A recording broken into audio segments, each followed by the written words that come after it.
Roger uri karame umuntu uba mu Rwanda ubaye mu itangazamakuru igihe kinini uyu mugabo bamukomojeho uyu munsi sinifuzaga ko tunamuvuga ariko biri buze kuba ngombwa kuko nta biragoye kubera ko hari ibintu yagiye avuga biri sensitive cyane cyane n'urubyiruko rwanifashishije ngira ngo twabonye ko bafatira basamira ni nacyo nshaka kukubaza uvuga iki kuri iki kintu cyo gusamira umuntu hejuru ugasa nkaho yiswe ngo yabaye intwari ngo kubera ko ngo yavuze ibintu ibi n'ibi ibintu tumaze kubona ko babikoresha abantu urabona ko baba bafite target bakareba umuntu ufite ibibazo kandi umuntu uzwi mu gihugu uri no mu gihugu bakabimukoresha kuri risk ye either akabivuga ari mu gihugu azi neza ko ashobora kubigiramo ikibazo yarangiza akagaragaza ko ahubwo ari inzara yabimuteye ariko hari message yamaze gutambutsa bashaka cyangwa bakamubwira bati bivuge nurangiza ibibe recorded bizagende uploadinga byirekura kuri YouTube urabizi ko umuntu ashobora kubisetingamo ukabikora mu gihe udahari itariki runaka byagera bikajya bisohoka ibi bintu Roger wowe nk'umuntu uba mu Rwanda ukurikirana bino bintu ibi bintu bikorwa gute urabona leta igomba gukora iki abanyarwanda bagomba gukora iki urubyiruko urababuze iki Olivier urakoze kuri iki kibazo ngira ngo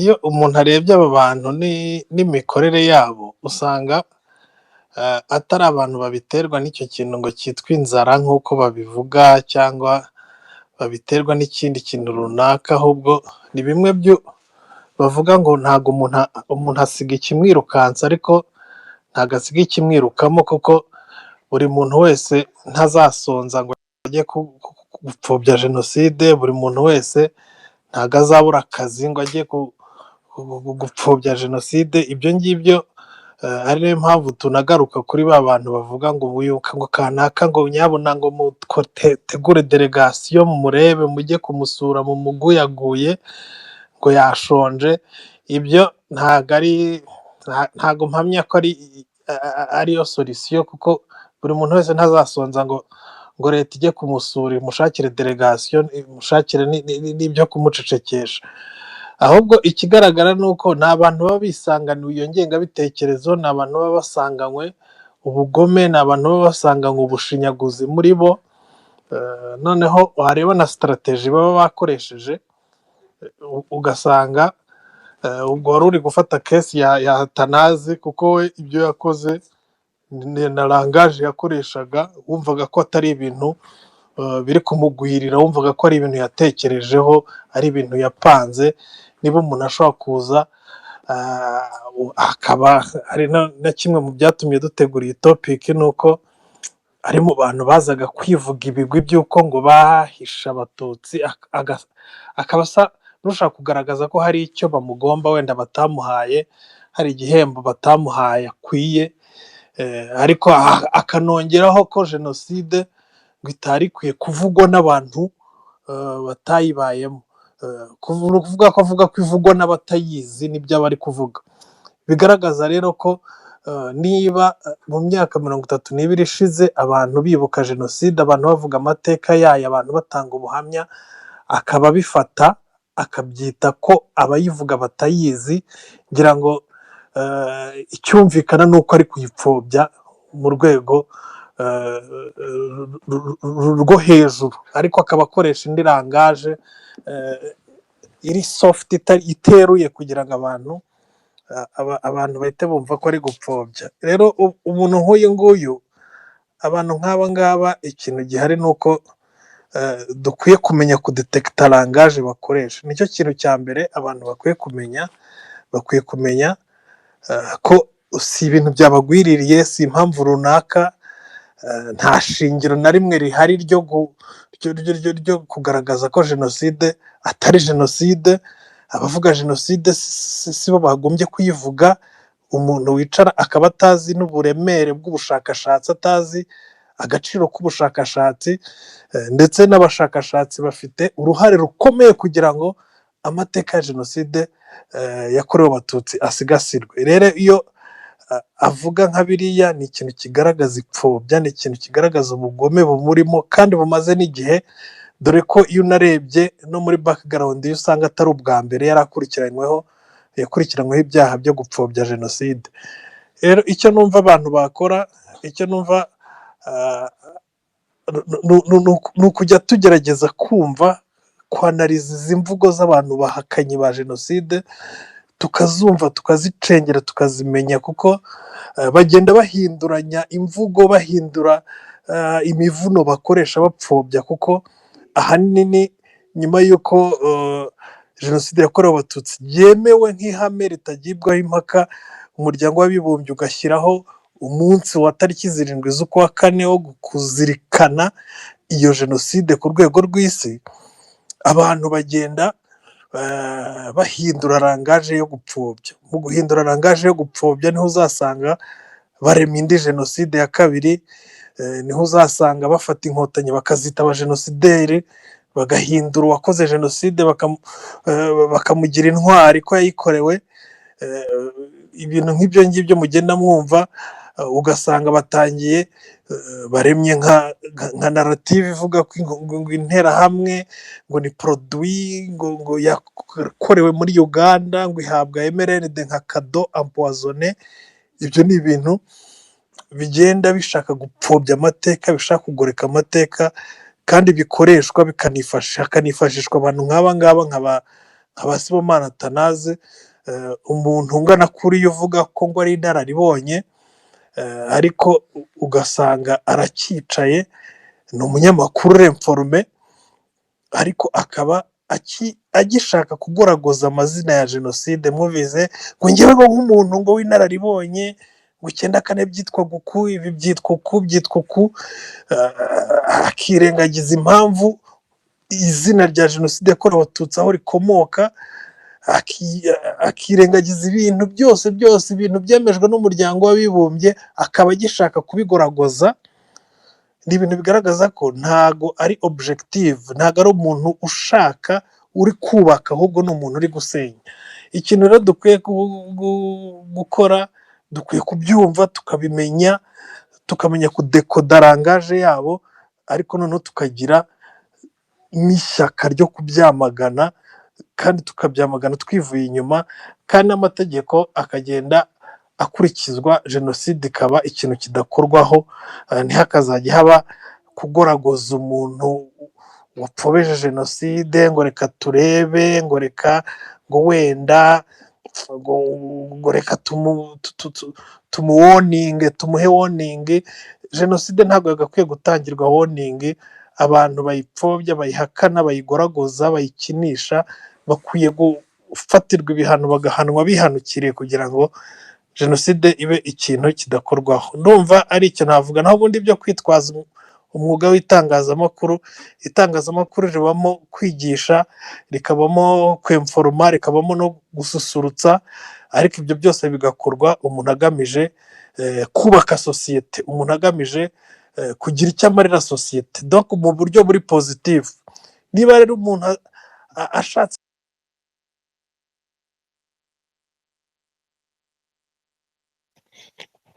ndumva ruti agiye acitse, sinzi niba namwe mubyumva. ngira ngo baramutambikanye bene wabo. Ruti ari mu ishema ry'abanyamakuru, akabavuga kuri urumva bitari umworohe. Damien, ukiri aho hafi, reka baba ari wowe mbaza ngo ufatirane, cyangwa na professor ze kugufasha, cyangwa na Egide.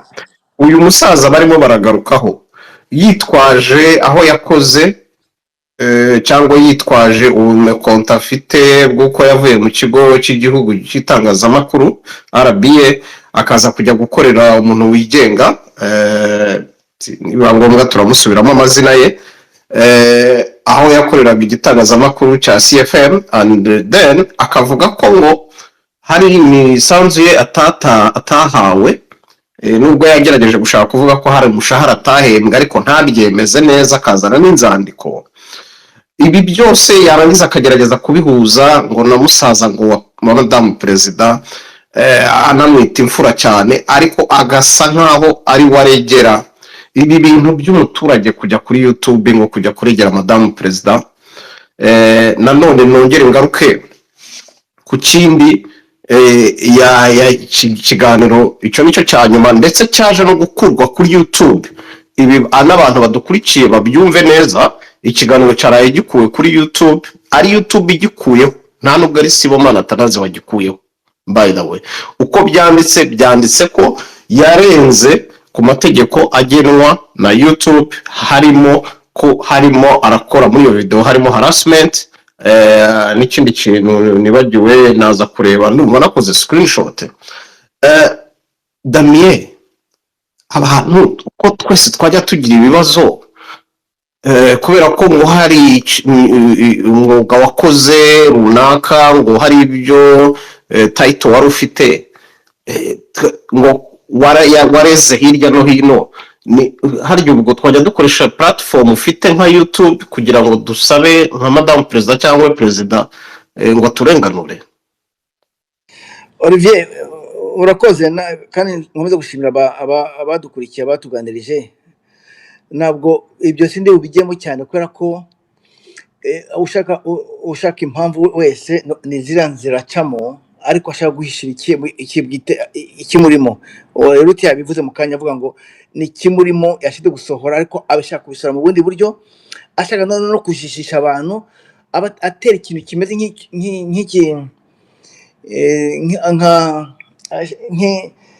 ashaka gutera abantu nko kugira ngo abantu bayoberwe mu by'ukuri icyo ashaka kuvuga, kuko ukuntu agarura amagambo avuga akayagaruka mu bundi buryo. Uko yatangiye njye nanamukurikiye, yatangiye atabariza ngo umuntu witabye Imana kuko yavuye mu afunzwe cyangwa mu gororero, nyuma y'igihe runaka yitaba Imana, avuga ko yazize ko yafunzwe. Niyo yahereye. Nyuma yaho yinjira muri jenoside yakorewe Abatutsi, atangira kwibaza ngo kuki inyito ya jenoside yakorewe Abatutsi igenda ihindagurika. Anavuga ko byagiye bihindagurika, kandi ni umuntu wabaye mu gihugu, azi ko gahunda zagiye zikurikizwa, azi neza ko umuryango w'abibumbye wafunze nta mpaka jenoside yakorewe Abatutsi ni uko yitwa. Iki ntabwo ari ikintu cyongeye kugirwaho impaka, kongera kubigarura. Noneho akasanga ba bantu b'abafana be, bafana basekibi, ari ugufana mu buryo buri negative, bagatanya gushakisha impamvu ngo niki cyabaye, niki cyatumye asaragurika. Nyuma yaho watangiye kuzana ibi ngo amafaranga yakoreye, ngo abantu bakoraga amafaranga bakoze mu gihugu nta kintu bahembwa. Nyuma yaho hari abandi bakora bagahembwa amafaranga menshi cyane, nta n'icyo bakora bashoboye, ngo natwe twakora igihugu tudahembwa turaho. Ntabwo nzemera ko ndakafite ako kawudi niba ngo ndagashyiraho. Ariko noneho agaruka mu biya ke social, akanagaruka ku bintu by'amafaranga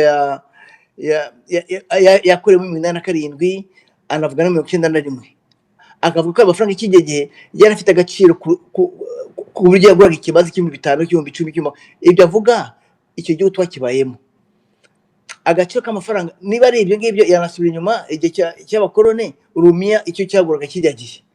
Rero ibyo no kujijisha abantu no gutera urujijo mu bantu kugira ngo yerekane mu by'ukuri message ayitanye mu buryo bugahitse kuriye. Noneho bafana be ba negative baburiraho bavuga ngo twabimenye rwose arashonje, bamushire ibiseke, bamuguyaguye, bumve ko n'abana bivuga ati nkeneye igihembo mu byo iki gihugu nagikoreye, ninjye wakoze itangazamakuru, ninjye wabaye umuntu ukomeye cyane w'igitaramo, ninjye wakoze ibi, ninjye wakoze. Abanyamakuru bamwe batanya no kwataka umukoresha wa nyuma kuko yavuye kuri radio Rwanda muri yita umwami Damien ubisubiramo. Yego. Yavuye kuri radio Rwanda 2013. Icyo gihe ni kera cyane ku buryo yabaye mu gihugu muri iyo myaka yose. Kujya kusubira kubarisha kuri ke social, nibo yagomba kudirenga nabo. Ke social ntabwo yoborwa na RPF. Ke social ni sanduku y'ubutegetsi bw'abakozi mu gihugu. Kujya kwibasira RPF, kujya kwibasira abayobozi ba RPF, anavuga ngo imisanzu ariko se ubundi kandi nkareba ngane mu kinyemere umusanzu ngo yagiye atanga uko ingana ngo ntabwo bikwiye kuba yabona amafaranga angana kuriye, ariko mu mibare ye umunyamakuru akavuga ngo umukoresha we ashobora kuba ataramutangiraga umusoro cyangwa ataramuteganyirizaga, mu gihe bazi neza ko mu mezi ngira ngo 3 cyangwa 4 ya nyuma y'akazi kawe wahembwaga, mbese ubwo ariko gukorera umushahara ni naho kese cyahita kubara ubwishingizi bwawe. Mfite umugabo ngewe wakoze mu Rwanda imyaka 29 akora muri style, ubu meruka hembwe 84 mu mezi 3. Nta complaint afite kuko azi yagiye kubarisha bamwereka uko bigenda. Ibyo ntabwo twakwiga dutanga abagabo, ariko message y'ure mugabo yari yo gupfubya jenoside yakorewe Abatutsi, yari no kugomera leta, kandi ntabwo ari ibintu umuntu yabisegura agira indi mvuga byita, agira indi mvuga abiseguza, mbese nko guhishingiro ibibazo afite cyangwa se ikintu arimo gusohora mu karimi ke. So ni ibyo ngiye nahoze mbivuga, ariko niza ngombwa naza gushira ya audio navugaga ya mukanya yafande kwivanga cyangwa se n'uyu mugabo asobanura ibya case social ko nibase RPF, anavuga ko ngo ndaza kwivuka niba mwanya ndaza gashiraho ka audio. Yego Damien, reka ngushimire. Reka mbaze nkarebe. Yego waruvuze ngo iki Damien? Narimvuza ka audio ko avuga bya case social n'ibintu n'igihe ya nyuma jenoside yakorewe Abatutsi uko bakoraga badahembwa, ibi arimo guhembesha ubu ni mu makanya ndaza kureba ka video ngashireho. Niba ugafite hafi wagapurayinga mbere yuko duha ijambo Hobe, tunagaruka no kuri Professeur Bukanani cyangwa na Egide dukomeza no ku bandi. Za wenda Hobe gatoya kugira ngo mbe ngashaka. Yego Hobe, karibu. Olivier, reka nongere gushimira gato, nongeye gushimira cyane. Ngarutse hari ikintu hari navuzeho kandi ndashaka kuvugaho cyane. Ngira ngo muribuka abantu tuba tuvuga, ntabwo tuvuga abantu nk'ubwoko, tuvuga abantu as personal, kubera ko ntabwo icyane gatoze abantu bajye bacyumva neza. Ntabwo abantu bagenda ngo bajye badownloading ibintu hano bazi bakatakata ibintu bagenda biposting hano ko bashaka. Tuba tuvuga ibintu hano ku giti cyabo, abantu ku giti cyabo as personal, ariko tukabarinkinga n'imiryango yabo tuba tuzi barakoze ibyaha, ibarakoze jenoside cyangwa ibindi byaha. Sinzi nawe wibuka ko mu minsi ishize Olivier, sinzi niba ugibukura yimbwira icyango izanye amasheki yo ngiyo na za Rusizi, wajyaga wumva utubari tw'Abahutu n'Abatutsi. Urabyumva utubari tw'Abahutu, utw'Abatutsi ko ntatwo numvaga, utw'Abahutu nitwo numvaga. Urabyibuka ibyo bintu? Yego ndabizi Hobe, naranahakoreye ngewe ndahazi. Abatubagamo se nuzi ko abantu abenshi babaga babishyize imbere, nuzi ko abantu babaga bafunguwe ku cyaha cya jenoside yakorewe Abatutsi bamaze imyaka 10 n'ingahe muri gereza. None se mutekereza ko ibi bintu dufite akazi gakomeye ko kwigisha no kwigisha. Ngira ngo hari ibintu ngenda sinzi buryo nabivugamo yenda kugira ngo byumvikane neza.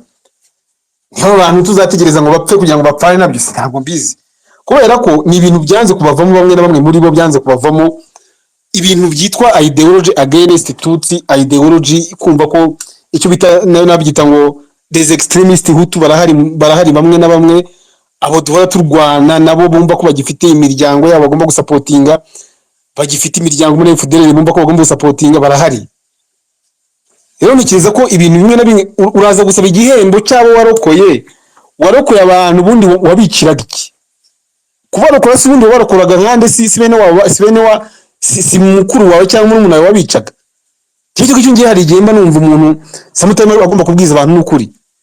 Urahembe ni gute ujya guhembesha abantu bishwe na mwene wanyu, urahembesha gute?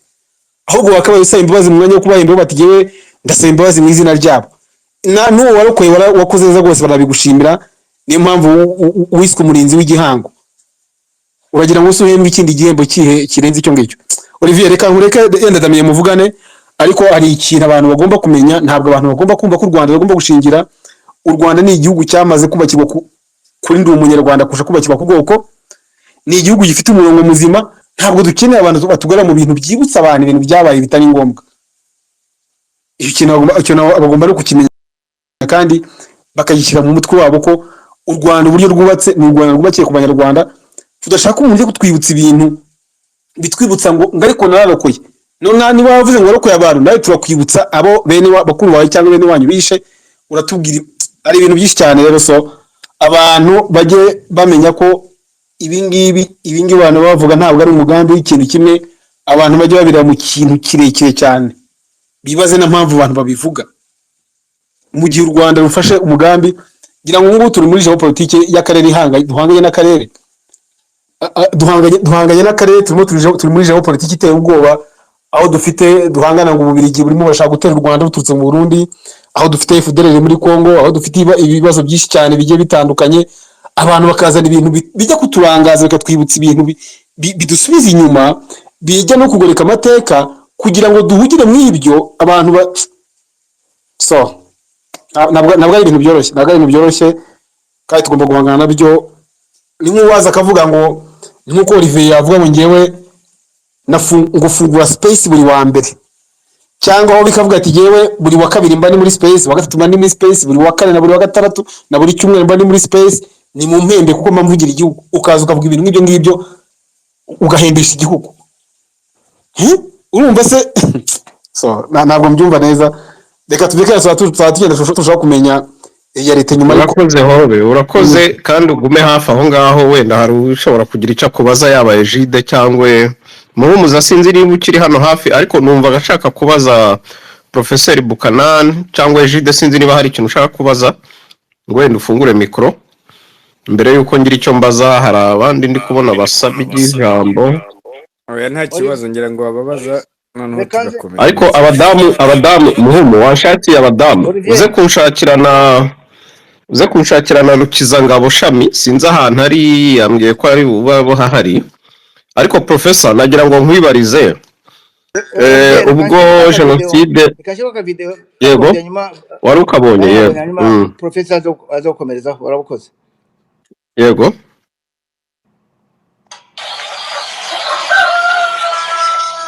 ejo wakwibaza ngo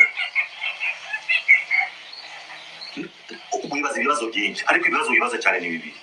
Uriya igihugu gishobora kutaguhemba kuko tutahembwe, ariko ntituregereho ikibazo rwose kandi dukora neza.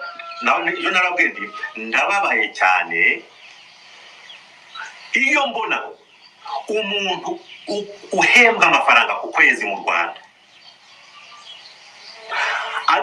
bakamuha umurimo, bakamuha poste nziza, agakora agahemba ku kwezi kandi agakora nabi, mu gihe twakoze tudahembwa kandi tugakora neza.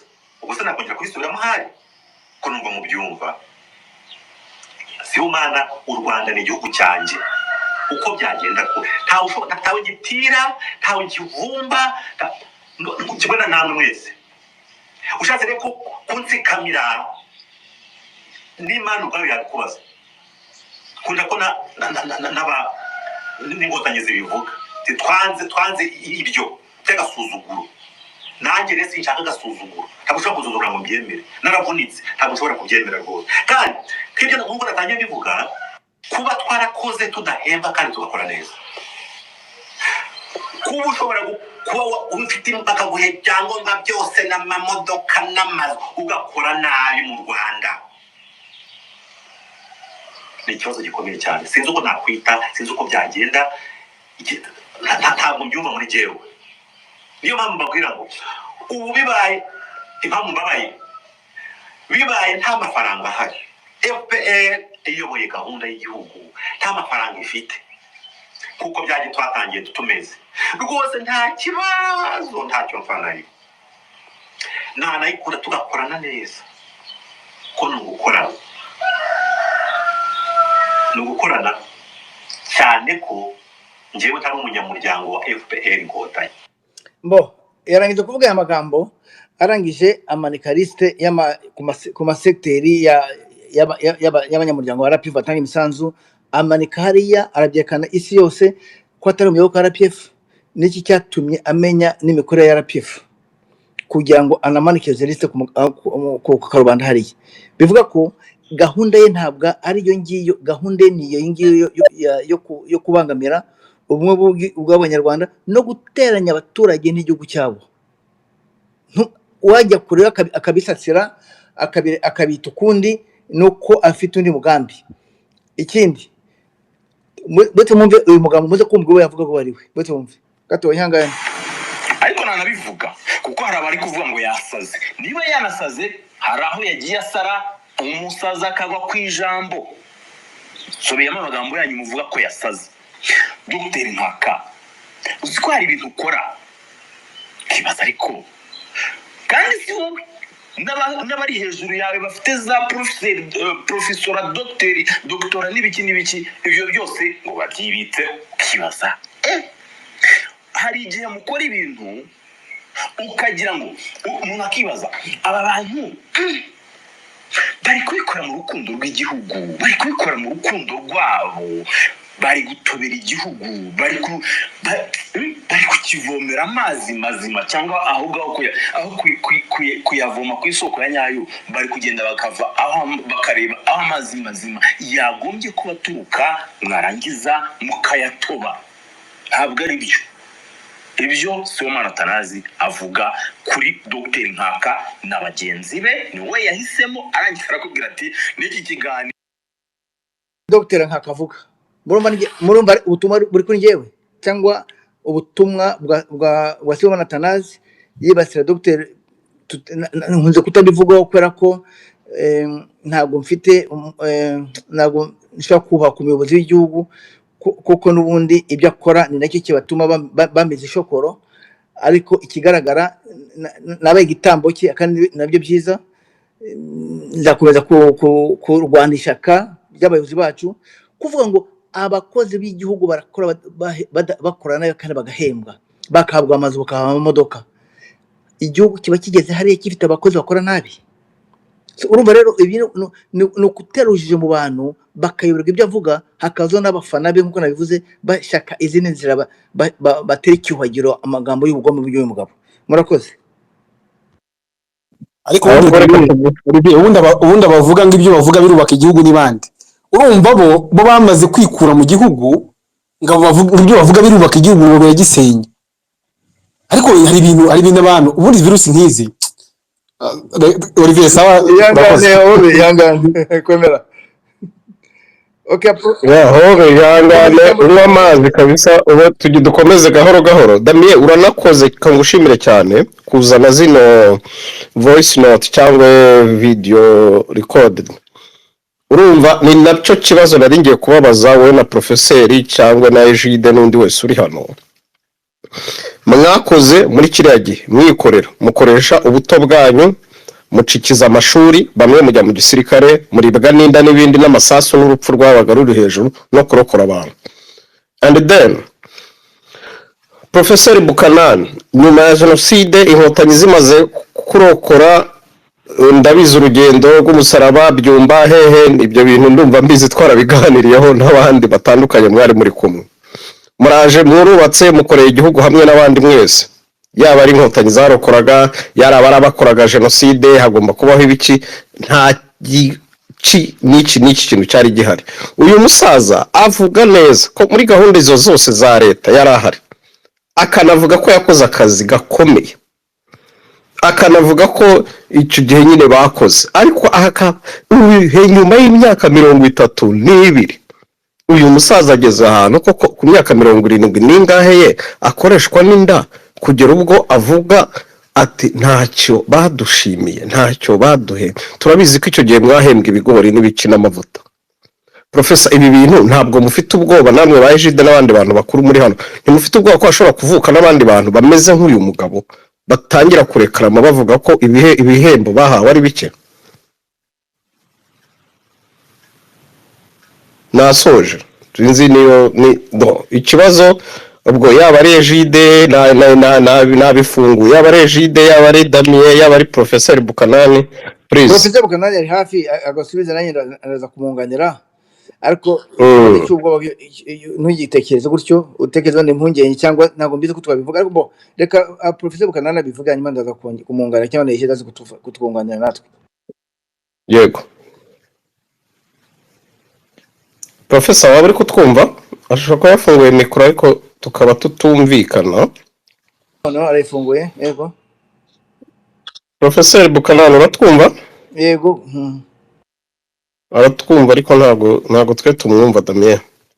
We waba ukomeza noneho naboneka akakunganira cyangwa Egide. okay icyo mvuga ngiye nta muyengeze hari nta muyengeze hari kubera ko n'ubundi ariko imyaka uvuze 70 n'ingahe simbyamya kuko yavuze ko afite 61 niyo nuko yabyivugeje muri za audio ze bo icyo mvuga ni kimwe nuko niki yifuza akaye kaza yifuza gukora nyuma yo gusaba pension ku giti cye. Rero ibyo bintu nibyo navuze mbivuga ntitujijwe muri ibyo guterushije mu bantu akora hirya akora hino kuko niba yamaze kwaka pension ku kino na yifuza kugira kandi kazi yakora. Icyo ntakunze nuko kurata ibikorwa ngo yakoze ni wakoze ibitangaza ni wakoreye igihugu ni wakoze adahembwa ako kasigane buri wese avuze ibigwi byo gukora igihugu ko bingana. Twanahera no ku bantu ubivuze neza bagiye ku rugamba tubivuze n'abantu baturutse mu mahanga bakata imirimo yabo bakata mu bihugu byabo barimo kubona bakati tutashye mu gihugu baje guhembwa nta kibazo guhembwa kuza kubirata mu myaka ya pension nyuma y'imyaka 32 ni ikindi kiyishi nyuma kimurimo nacyo yasohoye. Ntitugende ishusho tubiha nitunabihe inyorosha imvugo cyangwa se kugoragoza ukundi nibyo nabivugaho rwose sinzi ko ari undi wanyunganya kuko nabwo nifuza ko abantu boroshya imvugo ye tubiha inyorosha imvugo ni imvugo y'ubugome ni imvugo y'ubugambanyi ni imvugo iteranya abaturage n'igihugu n'abayobozi bayo n'abayobozi b'igihugu. Ibindi rero no kubiha umwanya gusa tukazira buko igihugu abayobozi bacu bazabyitwaramo nibyo murakoze. Yego Egide urabivugaho iki ku kibazo narimbajije? Olivier dore uko ibintu bimeze urabona duhereye ku kiganiro cya mbere yakoze gahoro urumva aho ibintu bimaze kugera. Ntabwo mu by'ukuri ikibazo kikiri kumenya ngo hari uburakari runaka buba bwaratewe n'ikintu iki n'iki cyangwa se hariho impanuro ashaka gutanga cyangwa se biraterwa n'ikintu icyo ari cyo cyose. Mu by'ukuri kigaragara n'iki ni ibyo yari yibitsemo imyaka 32 ushobora kubibika rero bikaba imyaka myinshi ariko byageraho bikavumbuka kubera ko umubiri wanze cyangwa se unaniwe guholding ibyo bintu unaniwe gukomeza kubibika kuko muri cya gihe cyose twabonaga ibintu biri normal tubona nta kibazo tuvuga tuti umuntu arimo arakora umuntu ndetse nkuko wari ubivuze uti yarabirimo yarahari hariho impamvu runaka ituma ari gukora icyo kintu. So uyu munsi rero ku mpamvu nanone runaka ntazi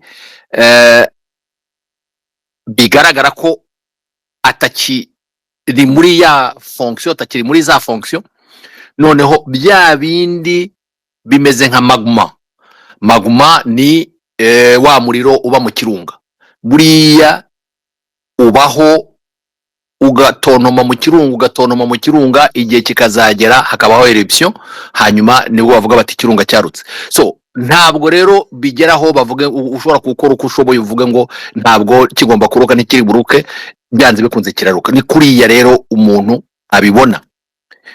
Ejo hazaza ikindi ejo bundi hazaza ikindi. Mwumvise ikiganiro yakoze kugeza igihe bagikuriyeho kirasibwa kubera iki? Kubera ibyari birimo. Hazaza ibindi biganiro bigaragaza uburakare bigaragaza umujinya bigaragaza ndetse bize no kugera mu kwigisha urwango n'ibindi nk'ibyo nkaka yavuze. Abantu benshi murabizi mu 1994 ko nta muntu n'umwe wahembwaga kandi hariho abakoraga imirimo umuntu adashobora no kubasha guha uburemere ahangaha abari bari ku mbibi z'igihugu, abari barimo barwana n'abacengezi, abarimo bashakira abanyarwanda amahoro, abari barimo batekerereza igihugu kugira ngo cyongere kibashe kubaho, cyongere cyitwa u Rwanda, aho bari barasize amabanke yose nta kintu kirimo, abaganga batari bafite ibikoresho nyamara barimo bavura indembe, barimo bavura inkomere, barimo bavura indwara zitari zisanzweho kubera amateka twari turimo. Abo bantu barimo bakorera ubusa. Mwibuke guverinoma yabayeho ya mbere, ese kugira ngo ibashe kubaho, kugira ngo ibashe gushingwa, byagenze bite? Ntago mujya mwumva urugero rw'umujura Jean Marie Vianney Ndagijimana watwaye ibihumbi 200 mu buryo bwo kugira ngo bongere bazamure diplomasi, bashake ukuntu bashinga za ambasade hirya no hino, naho yaravuye ayakubita mu mufuka arambuka, abafasha indege baragiye. So hariho uburyo bwinshi cyane n'ubundi bwo guca intege bari barimo bakora. Muri bya bike rero umuntu aba arimo yegeranya avuga ati twigomwe, nta uri buhembwe, twigomwe meme siri gukora imirimo ikaka, imirimo ikomeye, imirimo aho umuntu areberera abanyarwanda, nyamara nakakandi gatoya kabonetse akaza uvuga ngo nakareka ngatware komsa nguminye mbashyira hasi, aho kugira ngo bakomeze batera imbere, ahubwo reka nakangaka ngatware basubire hasi. So urambwira ko uyu nguyu agiye kurusha iki abo ngabo? Uyu nguyu ese bishoboka bite ko yiyaranje kugeza ku ka details gato akaba gafite ku buryo akerekana mu kiganiro? Ubu tuze kuvuga ko ari ibintu atekereje nonaha, hanyuma akajya avuga ngo ndabereka ikarita y'akazi, ndabereka yayisimbuye, ndabereka iki n'iki kugeza ku byo arimo yerekana ubu ngubu. No, ni plan, ni ikintu yapanze, ni ikintu yatekereje avuga ati mu gihe runaka bizagenda bitya. Ikindi kandi nawe arabivuga ati ntabwo ngewe ndi umuntu usanzwe, ntabwo ibi nibi akivuga ibigwi. Impamvu yabyo niki? Nuko avuga ati izina ryanjye, nuko avuga ati uburyo nzwi, nuko uvuga ati uburyo nagaragaye, nimbivuga bizumva benshi, nimbivuga hari abantu bazanyumva kurusha.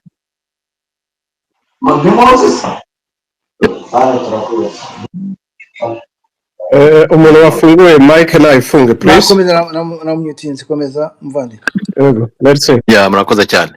Yego, ibintu rero nk'ibi ngibi byo kuba umuntu yakora ikintu nka kiriya, nuko yarazi ko ashobora kugikora kikagera kure bitewe n'icyo kintu yibaza ko yubatse. Mararezuma burya abanyarwanda barakumva uyu munsi, bakakumva ejo, bagasa n'abatangaye, ndetse rimwe na rimwe bagasa n'abakangaranye, ariko mu kanya gatoya ucaho nk'abandi, kubera ko ako kanya bahita babasha kumenya ikibiguteye, cyangwa se bakahita bamenya bati wa muntu kumbi nuko nguko byari bimeze.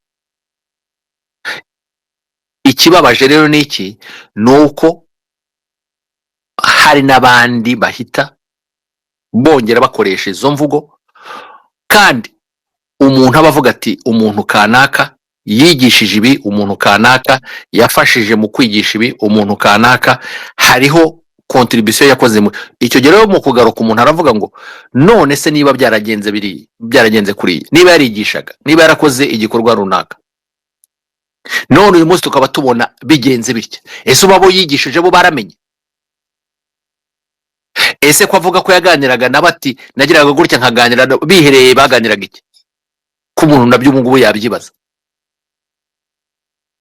Niba se uyu munsi hirya no hino bari gukoresha ibiganiro agiye atambutsa, ubu uyu munsi ndi rugero ki arimo atanga? Ese tudakoze ibiganiro nk'ibi ngibi ngo tubisobanure, tubivuge, ariko tuvuge ko nta nka yacitse amabere kandi ko nta kibazo cyabaye, kugira ngo urubyiruko rwacu rutaza gukurikira buhumyi rwibaza ngo hari umuntu wari icyitegererezo none bigenze bitya. tutabikoze byagenda bite, ko ari nacyo cyiza cyo gukomeza gukora ibi bintu. Abantu nibumve ko uyu muntu ni ingengabitekerezo ikomeza kubaho ndetse akomeza kubiba, ariko uko yabigira uko ariko kose ntabwo abanyarwanda bazamukurikira, ntabwo abanyarwanda bazamwumva, bazakurikira ibiganiro bye, bizabatangaza, bazagira gute babyumve, ariko ejo bundi bazaba batakimwumva, ahubwo noneho bashobora no gukoresha imvugo bati wa musaza aragarutse. Ndakurahiye niko bizagenda, kuko hari benshi bamubanjirije kandi uyu munsi tutacyumva. Murakoze cyane. yego eji urakoze cyane, ariko ikintu cyantangaje eji ukiri aho ngaho ugiye ukareba muri ibyo biganiro, twarabibonye turanabizi, izo tekinike turazizi, kuko umuntu uvuga nabi igihugu, umuntu uvuga ko nyine arya imbwa niwe urebwa kurusha uvuga ko iyi mbwa yari iy'umuntu. Ibyo byo dusanzwe tubizi, ariko ugiye ukareba biriya biganiro, ni nayo mpamvu harimo ikibazo ko YouTube ishobora kuba yakuyeho kiriya kiganiro cye cya nyuma aheruka. So icyo nshaka kwibaza muri komantere, ugiye ugasoma, njyewe nakoze analize, urabizi ko nkunda gusoma komantere cyane, ukareba abantu bagaragaramo, ariko njyewe nkeka ko nyine ni ba bandi n'ubundi babihinduranyije bakita urubyiruko, bavuga ngo urubyiruko ngo turabimenye, ngo aduhaye amateka yarapfukiranywe tutari tuzi, ubu dukeneye kubimenya, mudusobanurire, tubwire icyo urubyiruko. Professor, ndabona wagarutse. Urakoze Olivier, muranyumva? Yego turakumva. Urambabarira nabumvaga ariko simbashe ngo munyumve. Ntabwo njya kure y'ibyo umuvandimwe Jide avuze, ntabwo njya kure kuko ndagira ngo urubyiruko rutwumva, kuko nirwo rubyirwa cyane, kugira ngo rwumve cyane, n'abakuru nyine nabo bagomba kumva, ariko urubyiruko ruri hano mureke dushyire hamwe.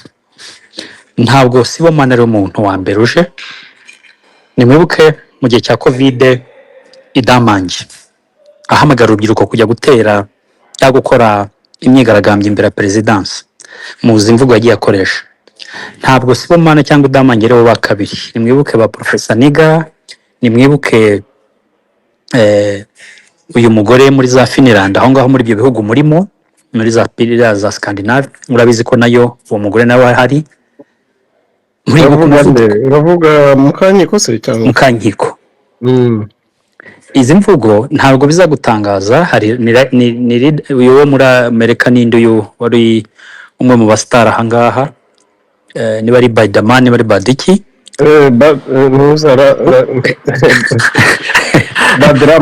Baderama. Ntabwo izi mvugo ntabwo zizabura. Hazabura abantu bagomba kwita heroes cyangwa se inararibonye. Uko tubona muri jenoside yakorewe Abatutsi, abagiye bahagarara bakagerageza gukora ibikorwa byiza, ntituzabura abakora ibikorwa bibi. Ariko noneho dukora iki kugira ngo imvugo ntizigire inzira zihabwa, cyane cyane ko dore ko dufite ukuri na facts zigomba kugaragazwa. Bo nta fact bafite. Olivier, ntabwo tugomba gucika intege nkuko na Jide arabivuze, n'ikiramporamo. Nimureke ibiganiro nk'ibi tubizamure, tubigaragaze, topic zigaragazwe, niba bavuze tuvuge, ariko ku nyungu yo kugarura ubumwe bw'Abanyarwanda, note ku nyungu zo kugira emotion, note ku nyungu zo kumva ko wagututse nawe ugomba kumusubiza. Buri gututse igicucu cyangwa ututse icyo utari cyo, uramubwira uti uri icyo ntazi, kuko aba atazi icyo akora. Nkumva rero nk'ibi wari uvuze, uyu mugabo ibyo yagiye yigamba, cyane cyane wavuze kuri uyu musaza, ese niwe muntu mu gihe cyo guhembwa ibishyimbo, cyo guhembwa kawunga, niwe muntu wakoreye igihugu kurusha abandi? Nakunze Damiye ko buri gihe uzana fact zigaragaza, noneho n'urubyiruko ruri hano cyangwa n'abatari babizi akamenya ukuri. Mwumva amagambo agiye akoresha. Iyo ahaguruka akavuga ngo yagize ikibazo cya rama cyangwa se cya retirement mu kumuhemba amafaranga ye, ese ikibazo cyo kuba hari amafaranga make wabonye gihurira he no kuzura akaboze? Bivuga ngo ubihuriza he na jenoside? urumva inzira agendamo. Ndagira ngo mbabwire ngo uyu mugabo ni icyari kimwubatsemo, ni icyari kimurimo kuba yaranashyize imbere avuga ko, ndumva Damien yabisobanuye neza, agaragaza ko impamvu yabimuteye ya mbere hari mwene wabo wari warabaye muri Mabuso akaza kwitaba Imana bitewe n'inkoni n'ibikingo yagiye akubitwa.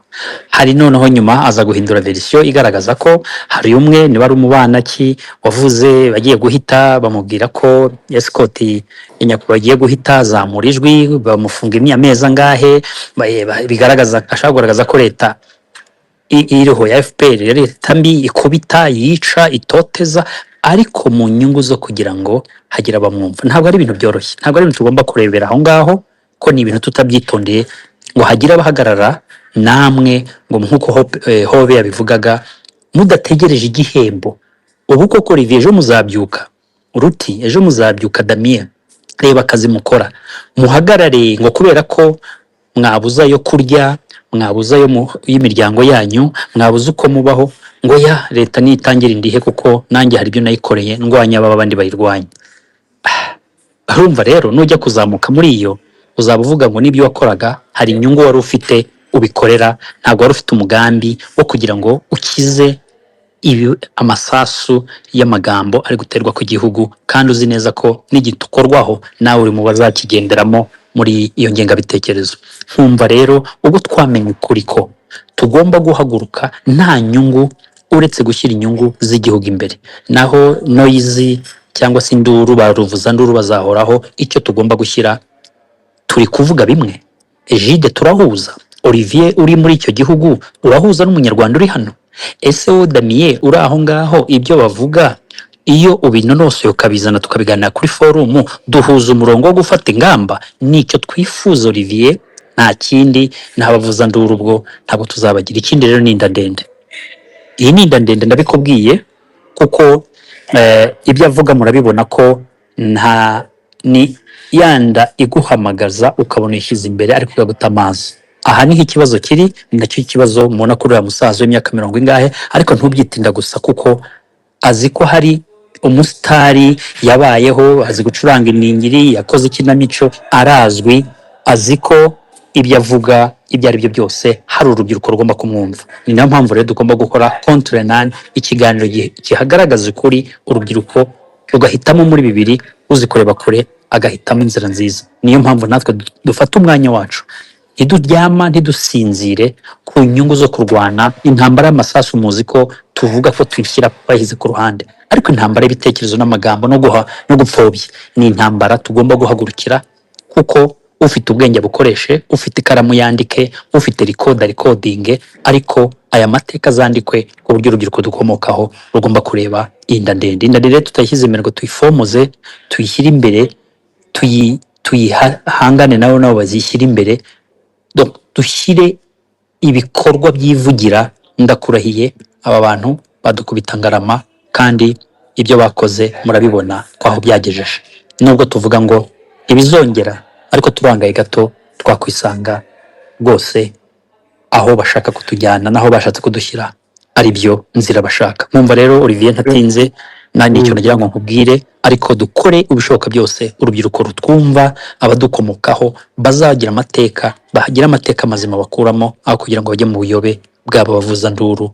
Kabone n'uko ari amakuru baba baduhaye, ariko tumunonosore amakuru mazima, natwe tuvuge, dutange fact zituma n'urubyiruko byumva neza ko ibikorwa bishoboka gukosorwa. Nicyo nagira ngo nongereho kubyamara mu Professor ugume hafi, reka twakire Claude Mukiza. Ugume hafi Professor, kuko ndahaje ndabizi hari abantu bari kubaze. Gakiza uri kutwumva? Claude Gakiza uratwumva? Claude Gakiza niba utwumva wafungura mic cyangwa tukaha ubundi jambo. Olivier ni Claude Mukiza, ntabwo ari Gakiza. Yego ni Claude Mukiza Gisore, wafungura mic. Ndibaza ko sinzi niba twumva kuko yahawe ijambo ariko mikoro ye irafunze. Nabonye na Egide ashobora kuba yamanutse. Muhumuza turimo turagenda tugana ku musozo.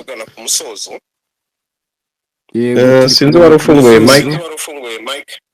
turi kugana ku musozo ariko ubwo wenda mu gihe hari abandi wenda uri kuzamura niba bahari sinzi waba ugenda usubira muri komanteri nanone kuko hari izanditswe nyinshi.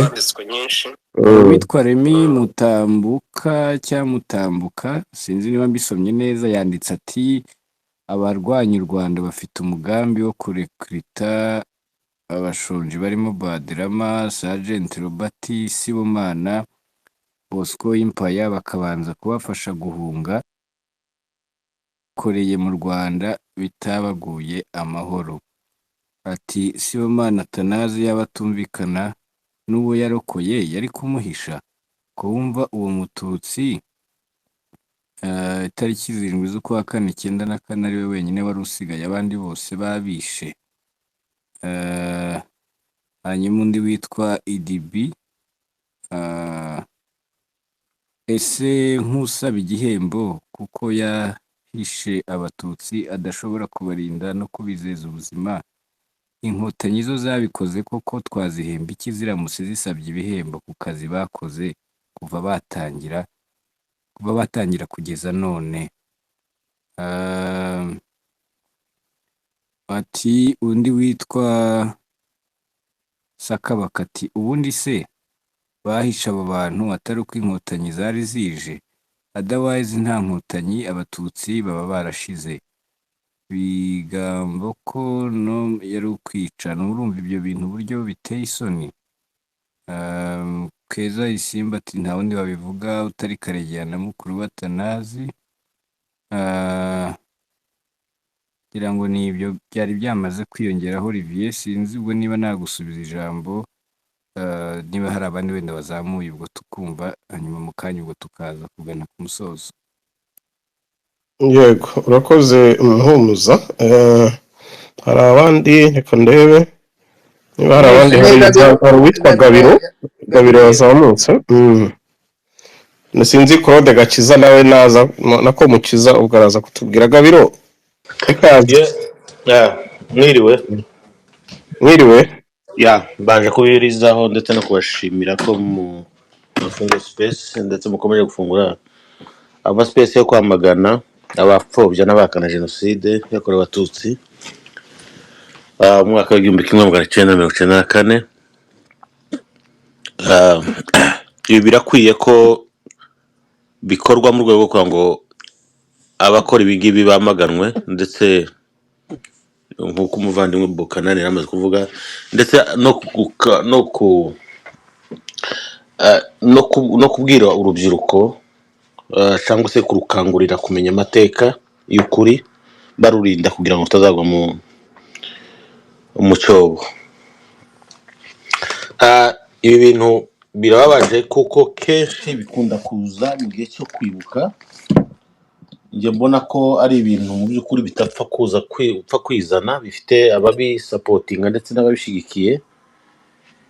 Buri gihe cyose iyo hagiye kuba tugeze mu gihe cyo kwibuka cyo kunamira abacu bazize jenoside, nibwo imvugo nk'izi zitangira kuvugwa, abapfobya jenoside n'abayihakana, ndetse bamwe mu bacikacumu barokotse jenoside bagasangwa aho batuye bakicwa.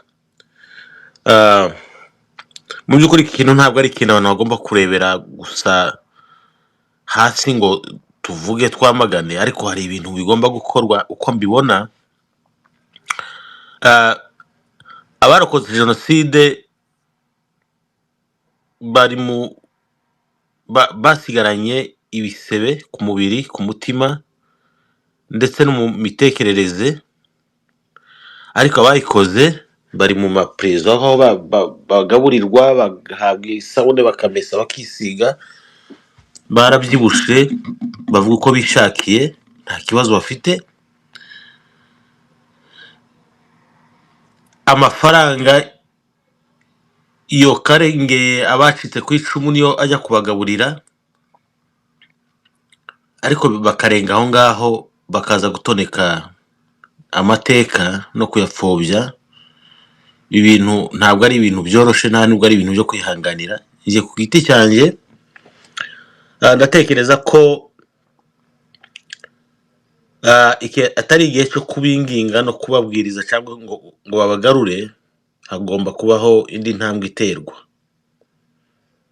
Ejo bundi narimo nsoma ibinyamakuru byano muri Amerika, urukiko rw'ikirenga rwa federal rurimo rurasaba ko bagarura igihano cy'urupfu bitewe n'ibikorwa ndengakamere bikomeje kuba cyane cyane ku bantu bishe abandi, kandi atekereza ko hari n'amasiteti akibikora. Ibintu nk'ibi ngibi rero bigomba guhagurukirwa mu rwego rukomeye, ndetse n'ibitarakozwe mbere bigakorwa, ibyo bihano bikaza, kuko ndatekereza ko aribyo byatumye birara bumva ko bingingwa badahari u Rwanda rutabaho, u Rwanda ruzabaho badahari, kuko u Rwanda ntabwo rukeneye abicanyi kugira ngo rwitwe u Rwanda. Iyo ari chance bari barahawe kugira ngo bagaruke mu muryango bafatanye n'abandi kubaka u Rwanda, ariko mu gihe bakomeje kubisuzugura no kubica amazi, hari hakwiye guterwa indi ntambwe. Ntabwo rero amafaranga icyuya c'abacitse ku icumu ryo ubwabo bishe iyo batunza azajya kubatungira muri prison yakoze ibindi bikorwa byo kurera imfubyi n'abafite ubumuga bo babateye. Ibintu birababaje ku rwego rumwe umuntu adashaka kumva uko abivuga. Si Mana wenyine, ni benshi babikora, kandi haracyaza n'abandi benshi, kuko babona ababikora bucya mu gitondo bakabajyana muri prison bakabagaburira bakavuye barabyibye amada, barabyibushe. Ibintu birababaje bavandimwe, ariko sinavuga ko ari byo kwihanganirwa, nibyo guhagurukirwa kandi bigatangirwa ibihano bikakaye kugira ngo bibe isomo n'urugero ku bandi.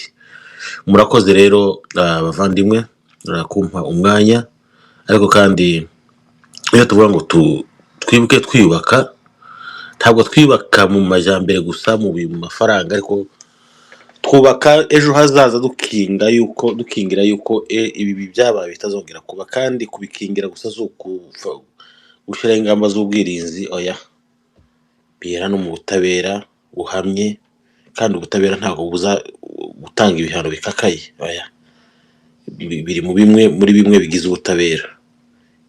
So rero ibintu ntabwo ari byo kwihanganirwa. Ababitekereza n'ababifite mu bitekerezo byabo bagomba kumenya ko ari bibi kandi bikwiye guhanwa. Murakoze rero. Urakoze Gabiro, reka ngushimire. Wari ukomoje ku kintu kijyanye n'ubutabera.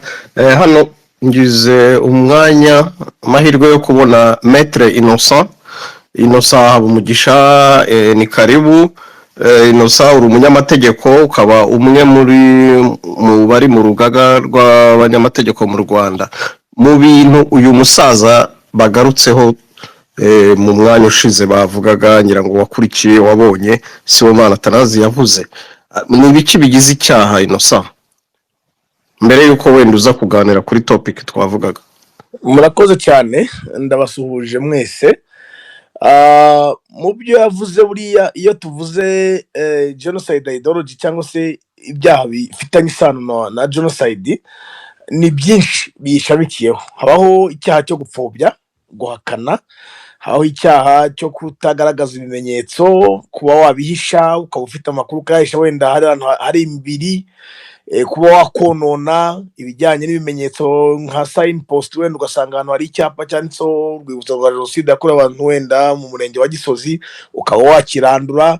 Ibyo byose bifitanye isano n'ibyaha bya genocide, ariko ni byinshi.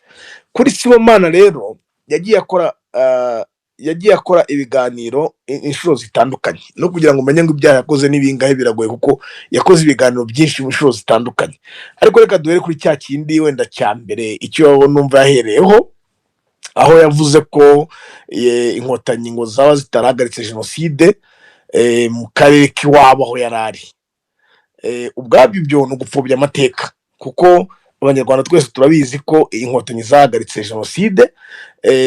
Nari bukigarukeho icyo mu kanya mu ijambo wenda rirambuye, ariko mu by'ukuri Sibomana Atanazi nk'umuntu w'umusaza, icya mbere mbanze mvuga ngo yari yakoze igikorwa cyiza cyo kurokora abantu muri 1994. yari yakoze igikorwa cy'intwari ariko si we wenyine wakoze icyo gikorwa, nubwo naje kumva amakuru mu kanya ku mugoroba wenda ndi bubasangizeho yuko ahubwo ashobora kuba ari n'ibintu yitirira atanabikoze.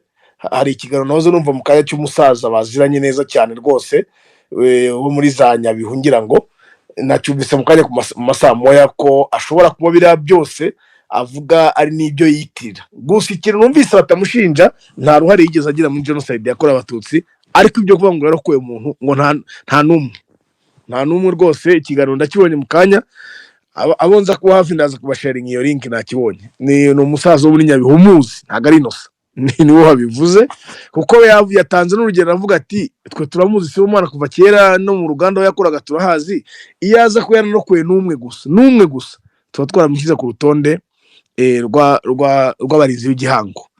Kuba atari ku rutonde atarigeze agera no ku rw'agateganyo bivuze ngo nta kintu na kimwe yakoze. Gabiro hari ikintu yaravuze kijyanye na punishment, wenda ubwo reka nite ni ijambo bwana Olivier nkomerezeho.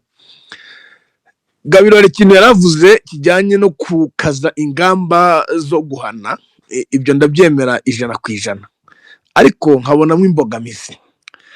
Iyo akenshi abantu turi hano mu Rwanda tuba tumeze nk'intama twambaye uruhu rw'intama, ariko wamara kwambuka umupaka ugeze Sofia, ugeze Ntunga mu Muzeda Mbibanza hazi, cyangwa se ugeze Zambarara ugahindura imvugo.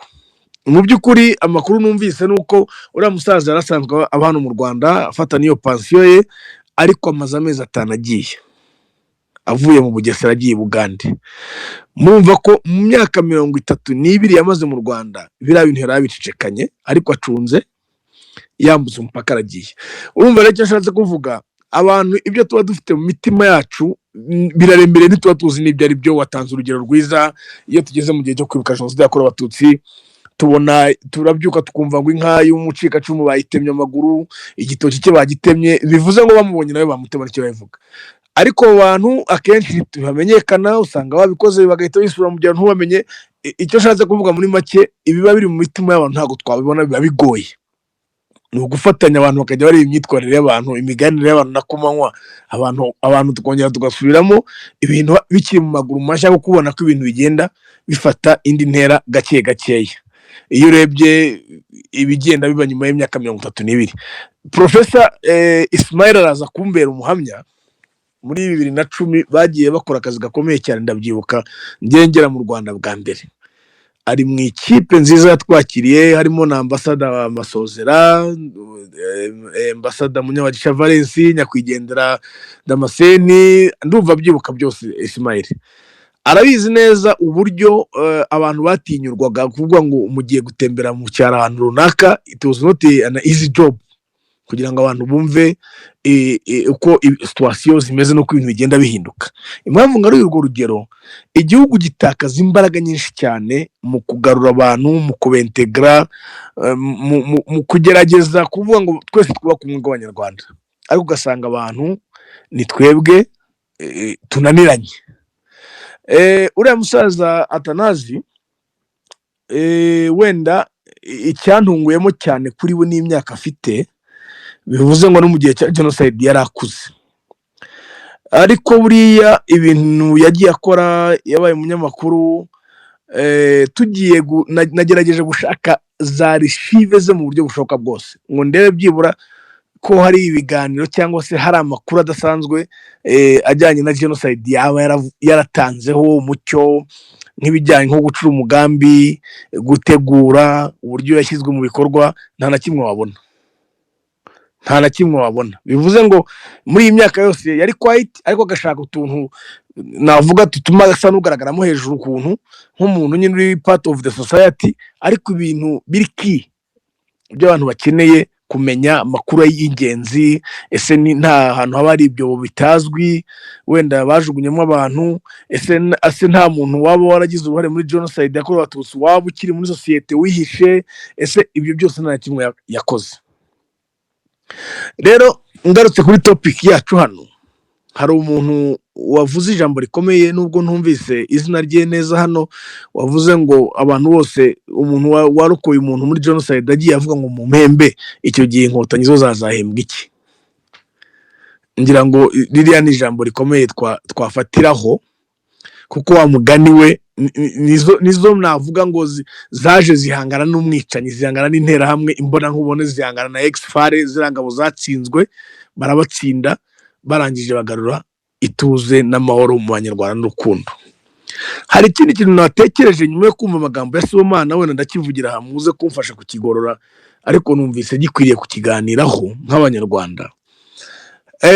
Hari amagambo atatu akomeye, cyane cyane dukunze gukoresha rimwe, ariko hakaba hari abiri twirengagiza, mbona nayo afite akamaro cyane tugomba kujya tugerageza no gusobanura. Ijambo ryitwa guhagarika jenoside yakorewe abatutsi, ijambo ryitwa kurokora, n'ijambo ryitwa gutabara. Ibi bintu ni ibintu bitatu byose byakozwe n'inkotanyi kandi bikomeye, ariko wenda numvise amagambo Atanazi yavuze, ushobora gusanga tubyitiranya mu kuntu muti kubera iki. Hano muri Kigali hari ahantu ko inkotanyi zageze genocide iri kuba, bakarwana n'interahamwe bakazirukana, bakarokora abantu bari bamaze kugotwa bagira ngo babice bakababambura. Aho hantu genocide babaga bayihagaritse, kuko genocide yabaga iri muri motion, in action. Hari ahantu habaye zone turquoise, Gikongoro cyangwa Ugukibuye.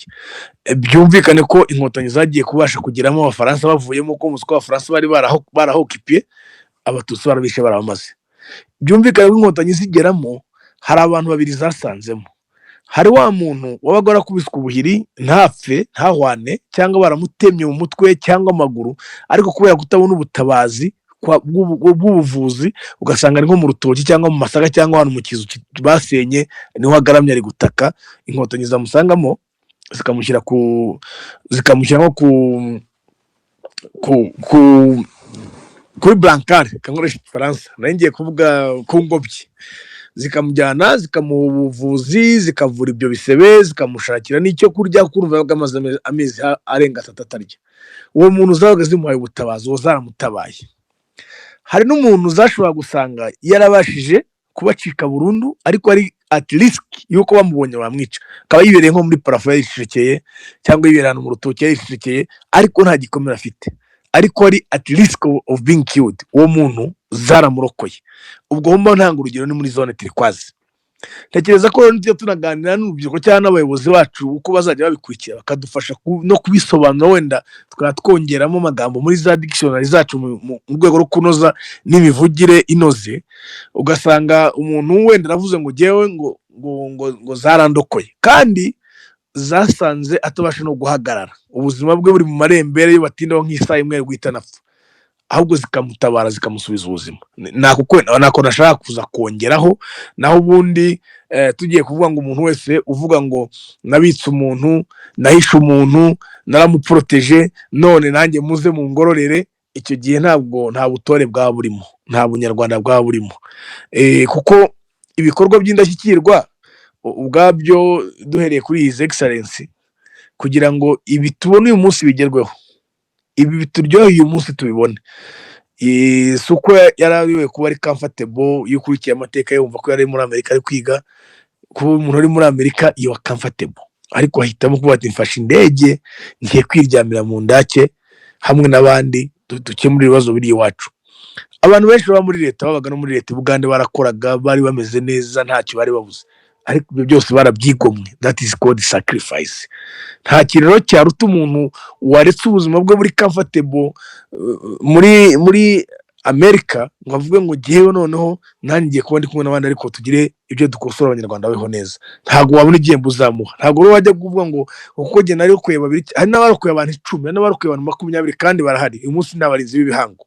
Aba barokoye abantu uko bizwi, babaye recognized mu nzira imwe cyangwa indi. Atanazi kuba rero ataragaragaye no wa mugani w'uriya musaza numvise, no ku rutonde rw'agateganyo byibura, it means ko nta kintu na kimwe yakoze ari kubyitirira. Ikindi kijyanye na pansiyo ye nayo yavuzeho, nayo rekanye ingaruka, kuko byatumye nkora ubushakashatsi bwinshi kuri we. Ukuvuga ngo pansiyo ukuntu ibarwa hano mu Rwanda, wenda bari hano nimwumva ari cyo nibeshye muze kunkosora. Iyo ugeze mu gihe cya pansiyo, bareba ahantu wakoze, hanyuma umushahara wahembwe mu mezi 3 ya nyuma niwo mushahara bafatiraho bakubarira pansiyo. iyo watashye uri hejuru umushahara wawe uri hejuru ubwo na pansi ijya hejuru, iyo watashye uri hasi na pansi ijya hasi. Atanazi amashuri yize ni serayi, nta kaminuza agira, bivuze ngo nubwo yatangiye gukora kera umushahara we wari uri hasi. Na nyuma ya jenoside yakorewe abatutsi nubwo yagumye agakora, hari abantu bagiye baza bavuye muri UR, hari abari baravuye za Makerere bafite za degrees, bo bagumye barakora, bo bagiye bavamo n'abayobozi ba RBA n'abandi, bo bari bafite umushahara uri hejuru. We rero ubwo yavuga muri RBA yari agifite umushahara w'umutekinisiye wize muri serayi. Avuye kuri ibyo ajya gukora kuri Contact FM. Contact FM amafaranga menshi yego nibyo, ariko ntibayadekarare ku buryo RSSB iyabona, bakamudekararira make andi bakayamuha mu ntoki bagataha yishimye akavuga ati ibintu byaciyemo, atazi ingaruka zizabaho mu gihe cya pansiyo. Aho atahiye rero avuye muri Contact FM barebye umushahara we yahembwaga ajya gutaha nyuma yuko ataha, aho we yaherukagaho umushahara yaherukagaho rero wari uriya w'ibihumbi 30 na bingahe. Niyo mpamvu mubona ari gufatira pansiyo, ntago ari uko yabirenganiyemo, ntago ari uko igihugu cyamurenganyije, ahubwo reality nuko ari wo mushahara yahembwaga bitewe n'amashuri yari afite. Namwe murabyumva, umuntu wize serayi ya kera amafaranga yahembwa ntabwo wamugereranya wenda n'umuntu wize ufite masters uyu munsi cyangwa ufite degree, bagendeye kuri icyo ngicyo nta kindi. Murakoze cyane, reka mbashimire. Yes, urakoze Innocent. Ahubwo nari amafaranga abona ni amafaranga menshi cyane ugereranyije n'amashuri yize icyo gihe, kubera icyo gihe yego ni menshi pe, kuko ugiye ukabara umushahara w'umwarimu w'icyo gihe pansiyo yabona y'icyo gihe aramurusha. Ahubwo ahantu yakoraga hari ahantu hakomeye, kuko icyo gihe yari anakomeye. Ahubwo ari umugabo witwa Rukizangabo, nuko atari hano, yavuze neza ngo uyu mugabo ni Manubu niko yaracukijwe, kandi ibyo bintu abantu bajye babyumva. Erega hari abantu leta zarahindutse, leta zihindutse abantu bamwe bananirwa kwiyakira kubera ko bari bameze neza muri leta yo kwa Habyarimana, kandi birumvikana ibyo bintu. Ibyo rero gucuka n'abaje mukakorana ariko ntubiyumvemo, kugeza n'izi saha Hobe yagerageje gushaka kubivuga ariko ukumva ko afitemo n'akantu k'umujinya n'ibiki. Hari abantu bakiri muri icyo kintu cyo kumva ko, kandi twagiye tubibona. Damien wagiye ubivuga kenshi, sibyo? Leta y'inkotanyi ntako itagize, tubyite gute ngo leta y'inkotanyi bagerageje gufatanya nk'uko amategeko yabiteganyaga, uko leta yagombaga kuba imeze. Wenda Professor Bukanani yatubwira, baragerageje, ariko icyari gihari ni ikintu ko barananijwe ku buryo buhagije. Imyaka 40 ingahe irashize bananizwa gukorana n'abantu batagushaka, batakwifuza, batumva. Twagira mu ngo yigeze no kugera naho abivuga ati mubareke, bari abantu ntibize, bafite igisirikare gusa, nibamara gufata igihugu twe tuzayobora kuko twarize. Icira. So rero reka dukomeze Damien. Hari sinzi niba hari abandi bantu baba bazamutse nyuma ya Innocent. Twabuze uyu mugabo, twamubuze kabisa. Claude Mukiza Singiri bagihari. Reka tujye ku musozo.